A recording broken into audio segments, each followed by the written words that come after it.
Hi, Kevin. You Hi. are in the morning show of Telma Television. I am very happy to speak with you this morning. Yeah, thank you. Can you present shortly yourself and tell us where do you now?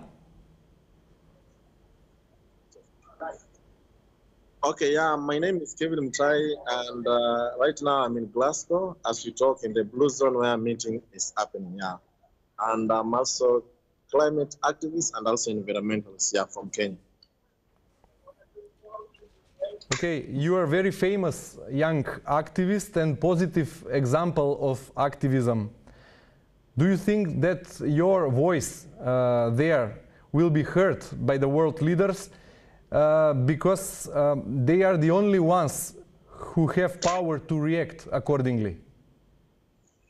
Okay, yeah, I think because even I've just come out of, we did one of the strike here, just a simple strike in the Blue Zone, try to tell these fossil fuel leaders because they are here not to come to discuss again, because we have been seeing a lot of this talk continuing in this COP26 about fossil fuel, and even some of our leaders are clapping because one of the BP's CEO said that he's going to stop carbon emission on their company in 2070, which is very, very long, because for us as youth, we need action now, not later.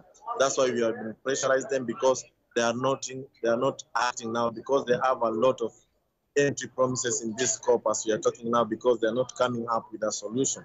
That's why we have been striking every day inside COP, just try to tell them, please, enough is enough. We don't want, again, empty promises. Besides the strikes that you organized there in Glasgow, can you share with our public what is the part of your agenda during the summit? What specific action besides the strike did you take there?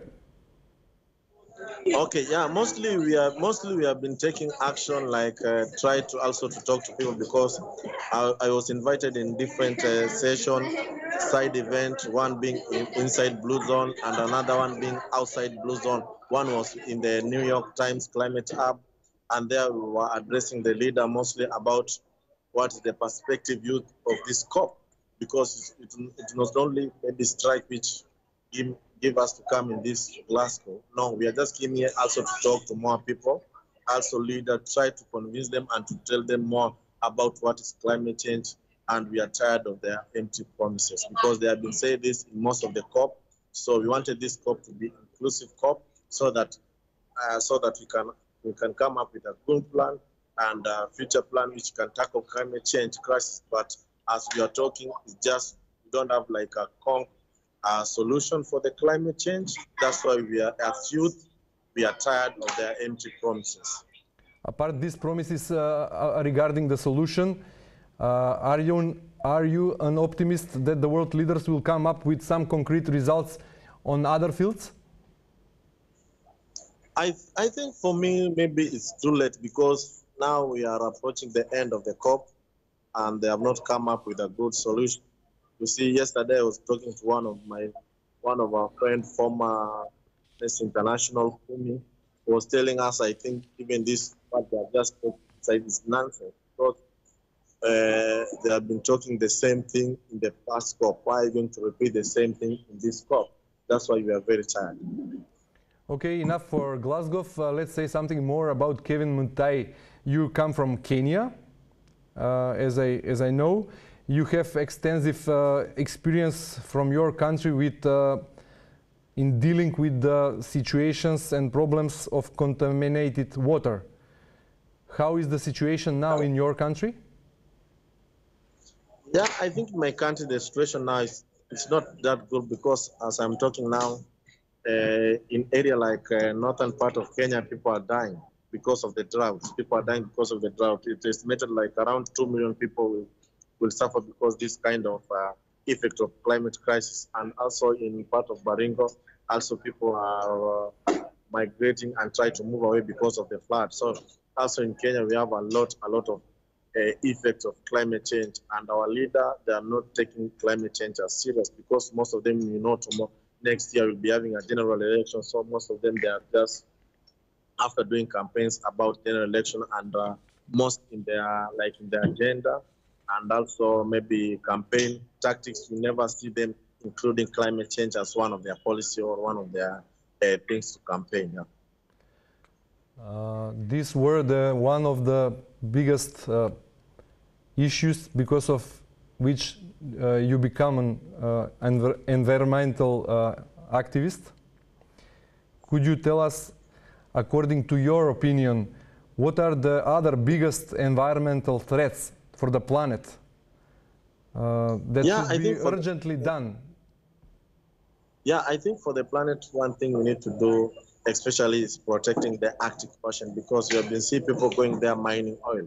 And you know, Arctic Ocean, it has been acting as a blanket to prevent more sunlight and also to prevent other viruses from inside the Arctic to come outside, which are more dangerous than COVID-19. And we have been seeing people going to destroy the Arctic Ocean. And as we're going to destroy the Arctic Ocean, we increase water body, especially in ocean, which now lead to most of the flood and also other kinds. And that's why we can see we have high temperature in different experienced last part of this year. A place like Canada, we had like high temperature France, and also talking about wildfire, which has been happening as well part of this year in most of the European countries.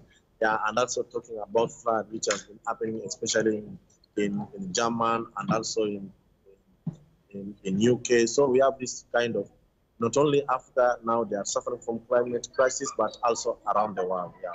So we need to act now because of those scenarios have been happening every day, knowing that we have like COVID-19. You see also some countries are still suffering from COVID-19.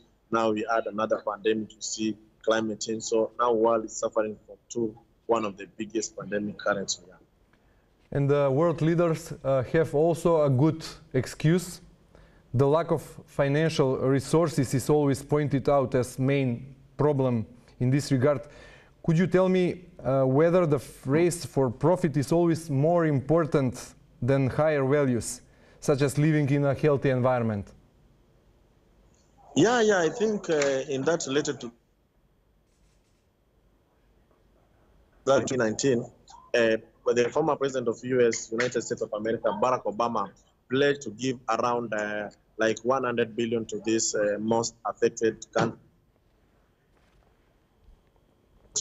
I'm talking about mostly from Africa, because they're the one who have been affected by this climate change, knowing that global South are not the one who are causing this.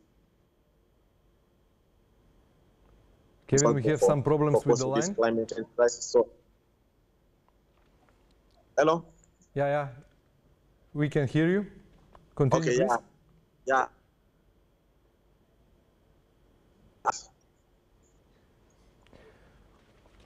Hello.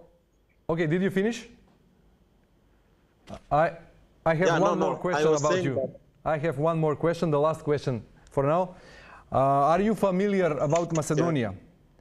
We have beautiful nature, but also a lot of environmental challenges and threats here. For example, our capital is one of the most polluted cities in the world, talking about the air pollution. What would you recommend it to our authorities and to the environmental activists in my country, Macedonia? Okay, yeah, I think what I can recommend is just let the leader be very clearly. Let them move from fossil fuel to renewable energy, which is going to be one of the solutions going to tackle this problem. And also giving out like environmental education to the student in primary and also in high school, so that they can know this is bad, this is good. You see?